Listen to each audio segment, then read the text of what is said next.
Assalamualaikum warahmatullahi wabarakatuh. Kembali lagi di channel Istana Misteri.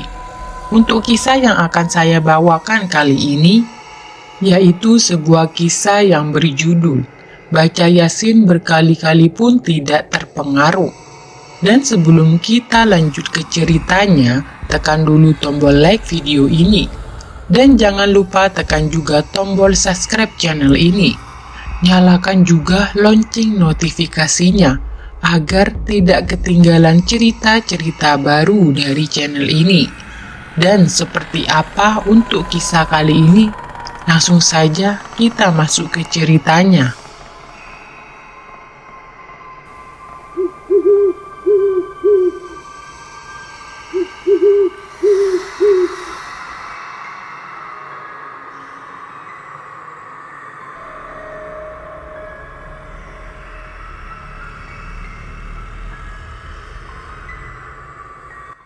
Nur masuk ke kamar ibunya, di mana sang bapak duduk merokok di samping ranjang. Wajah Nur penuh dengan jerawat di masa puber yang memang hormonal. Ia mengusap lembut tangan ibunya sambil bertanya, apakah sang ayah memasang susu juga? Bapak hanya menggelengkan kepala dan menarik napas panjang. Ia berkata bahwa semua ini terjadi karena kesalahannya sendiri. Bapak menegaskan bahwa jika ibu dulu tidak memasang susu, mungkin belum tentu bisa makan setiap hari. Di tempat lain, Harya pergi menumpang pick up untuk menuju ke rumah dukun sakti langganan ibunya. Ia turun di pinggir hutan dan menapaki tanah berselimut daun kering. Meski Harya sendirian di sana, ia selalu merasa ada yang mengintai dan mengawasi. Harya yang ketakutan mempercepat langkah kakinya menuju ke rumah dukun itu. Di waktu yang sama, Nur mengajak ibunya untuk membaca istighfar bersama. Aneh, Laila sama sekali tak bisa mengucap sepatah kata pun. Ia hanya mengerang dengan suara yang tidak jelas. Leher di bawah kuping terdapat simbol kemerahan yang merupakan pertanda. Tak terasa sore berganti malam. Tepat di waktu maghrib, Harya baru sampai di rumah si dukun. Ia menempuh jarak berkilo-kilometer jauhnya hingga jalan kaki seharian penuh. Di tempat lain, Laila kembali bergumam dengan suara yang tak jelas. Nur panik mendengar suara ibunya yang tak jelas ngomong apa. Ia sampai bertanya pada bapak. Namun pria itu hanya diam saja. Harya duduk di depan dukun yang bernama Mbah Taliman. Ia memohon pada sang dukun untuk melepaskan susu di tubuh ibunya yang sudah terpasang sejak 30 tahun lalu. Harya menunjukkan foto ibunya yang masih muda yang berprofesi sebagai penari tradisional. Ia menjelaskan jika kondisi Laila kini tengah sekarat dan sulit matinya. Harya sampai memohon dengan sangat agar semua susu itu bisa dilepaskan. Mbah Talima pun bertanya dari mana Harya datang dan alamat rumahnya. Harya mengaku mendapat arahan dari sang ayah yang dulu pernah mengantar ibu ke dukun itu. Pria yang duduk di depan Harya berkata bahwa Mbah Talima sudah meninggal dunia dan ia adalah anak semata wayangnya. Ia sendiri tak mampu melepas susu yang dipasang oleh guru sekaligus ayahnya sendiri. Harya merintih sambil merengek minta bantuan karena ibunya sudah 2 minggu sakarat dan tak bisa meninggal dengan tenang. Dengan terpaksa, dukun itu memulai ritual meski dalam hati sebenarnya ia tidak yakin. Berbekal foto Laila, sang dukun membakar dupa di atas kembang 7 rupa dan meramalkan mantra. Seiring mantra pelepasan susu dibacakan, tubuh Laila bereaksi cepat hingga mengerang kesakitan. Urat leher wanita itu meregang dan timbul ke permukaan kulit. Nur yang panik tidak bisa mengatasi keadaan. Dukun membaca mantra. Warga membaca Yasin. Nur ketakutan sementara bapak asik merokok. Berbagai kejadian itu dialami dalam satu waktu yang sama. Wajah Laila semakin berubah penuh urat darah yang mencuat ke permukaan. Anak Bataliman saling adu kekuatan dengan iblis di tubuh Laila.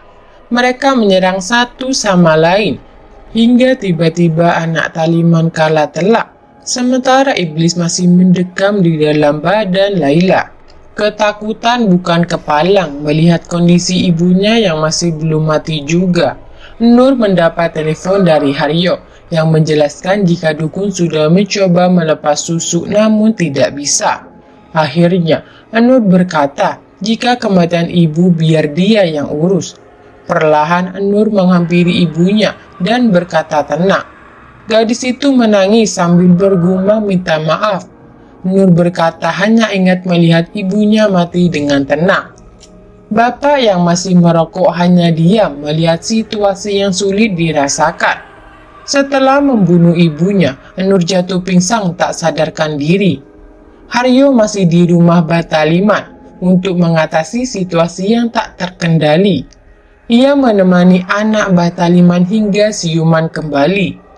Dukun itu meminta maaf karena tak bisa membantu Laila karena kekuatannya tak sepadan dengan ayahnya dulu. Sudah seharusnya yang melepaskan susu itu adalah dukun yang semula memasangnya, yaitu Bataliman sendiri. Haryo duduk dan berterima kasih karena dukun itu sudah mau membantu. Ia berkata jika urusan ibunya sudah beres di tangan sang kakak. Dukun itu terkesiap dan balik bertanya apa maksudnya. Ia menegaskan jika Laila dibunuh, seharusnya Bapak Haryo tahu apa yang terjadi selanjutnya. Di waktu yang sama, Bapak masih merokok dengan tenang di tempat yang tidak pindah juga. Sementara itu, Nur terbangun langsung batuk hingga muntah-muntah. Gadis itu langsung menyiram mulutnya dengan air bersih hingga terasa sensari perih di bawah telinga. Saat menatap ke cermin, ternyata ada tanda merah di lehernya. Anak Bataliman menjelaskan bahwa susu itu bisa turun waris jika Laila sengaja dibunuh. Nur panik bukan main melihat tanda merah di lehernya. Ia berusaha menghilangkan tanda itu dengan air bersih, namun tak kunjung sirna. Justru sekarang Nur sudah ditemui oleh iblis yang dulu menjaga ibunya. Iblis itu menyanyikan lagu yang biasa dilantunkan Laila. Setelah Nur menerima kehadirannya, gadis itu kembali masuk ke dalam rumah dan mengumumkan pada warga jika sang ibu sudah meninggal dunia dengan tenang. Secara mengejutkan, wajah Nur yang jerawatan kini berubah menjadi glowing, mulus tanpa bekas.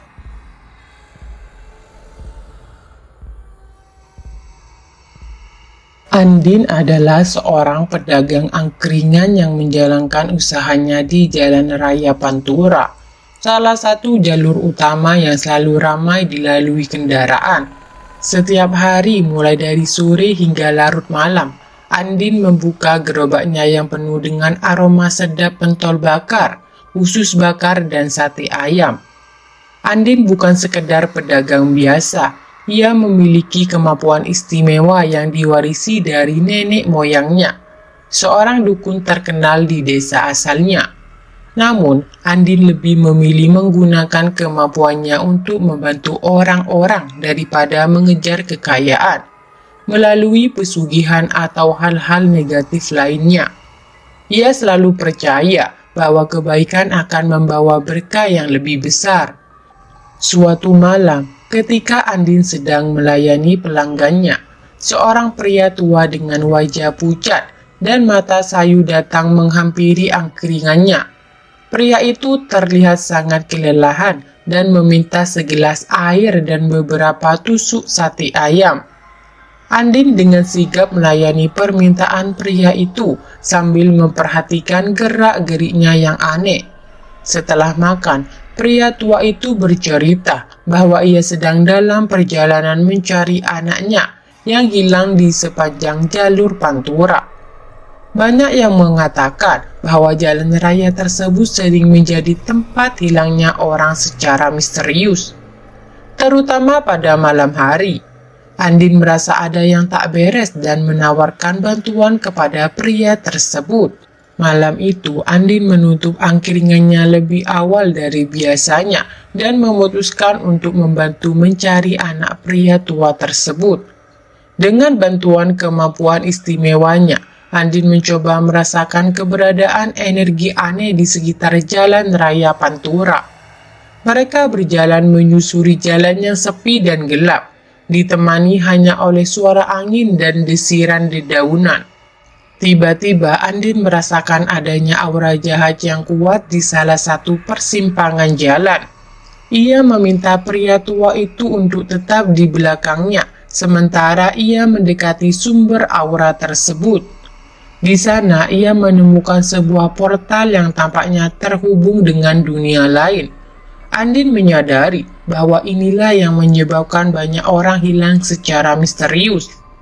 Dengan keberanian dan tekad yang kuat, Andin memasuki portal tersebut. Di dalamnya, ia dihadapkan pada berbagai makhluk gaib yang mencoba menghalangi jalannya. Namun dengan kemampuan istimewanya dan doa dari pria tua tersebut, Andin berhasil melewati semua rintangan dan menemukan anak yang hilang bersama beberapa orang lain yang juga terjebak di dunia tersebut. Andin membawa mereka kembali ke dunia nyata, menutup portal dengan kekuatannya. Pria tua itu sangat berterima kasih dan berjanji akan mendoakan keselamatan Andin. Malam itu, Andin kembali ke angkringannya dengan perasaan lega dan bahagia, mengetahui bahwa ia telah menyelamatkan beberapa nyawa. Sejak saat itu, Andin semakin dikenal bukan hanya sebagai pedagang angkringan yang ramah dan jujur, tetapi juga sebagai penyelamat yang berani dan tulus hati. Jalan raya Pantura pun menjadi sedikit lebih aman berkat keberaniannya.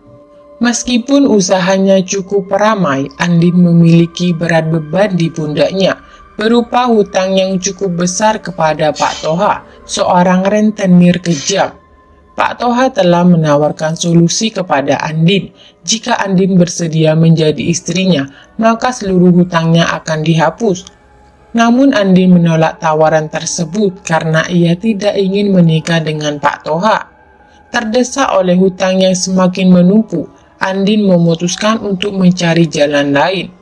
Dalam keputusannya, Andin mendatangi seorang dukun yang terkenal dengan pesugihan penglarisan. Dukun itu menawarkan cara agar angkringannya semakin laris manis, tetapi dengan syarat yang berat. Andin harus menumbalkan 1 ekor ayam putih setiap hari. Terdesak oleh keinginannya untuk segera melunasi hutangnya, Andin menyetujui persyaratan tersebut. Selama 1 bulan, Andin rutin menumbalkan ayam putih setiap hari. Hasilnya angkringannya semakin ramai, dan hutangnya kepada Pak Toha berhasil dilunasi. Namun keserakahan mulai menguasai hati Andin. Ia ingin terus menjadi kaya dan menikmati kehidupan mewah. Namun mencari ayam putih setiap hari semakin sulit. Satu malam, setelah tidak bisa menumbalkan ayam putih, Andin mulai merasakan kehadiran sosok misterius yang terus menerornya. Sosok itu hadir dalam mimpinya, mengintai di setiap sudut angkringannya, dan bahkan mulai menyentuhnya secara fisik. Ketakutan Andin semakin menjadi-jadi ketika sosok tersebut mulai mendatangi dirinya saat sedang tidur. Malam-malam berikutnya, Andin tidak bisa tidur dengan tenang.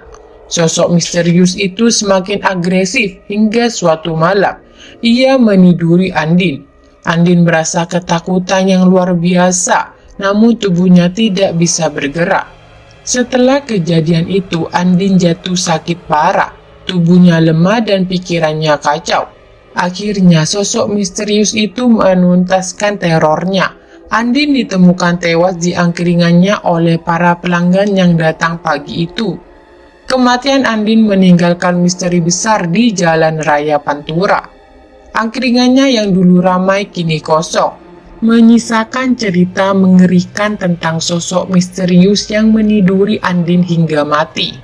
Para pedagang lain di jalan Pantura mulai berhati-hati, tidak ingin mengalami nasib yang sama dengan Andin. Mereka berbisik tentang kutukan dan kejahatan yang datang dari pesugihan, mengingatkan satu sama lain tentang bahaya keserakahan dan pilihan yang salah. Namun, cerita Andin juga menjadi pelajaran banyak orang. Meskipun tragis, kisahnya mengajarkan bahwa keinginan untuk cepat kaya dengan cara yang tidak benar hanya akan membawa malapetaka. Jalan Raya Pantura dengan segala keramaiannya kini memiliki satu lagi cerita misteri yang menambah keangkerannya. Dan Andin meski telah tiada, namanya akan terus dikenang sebagai sosok yang menjadi korban dari keinginan dan ketamakan.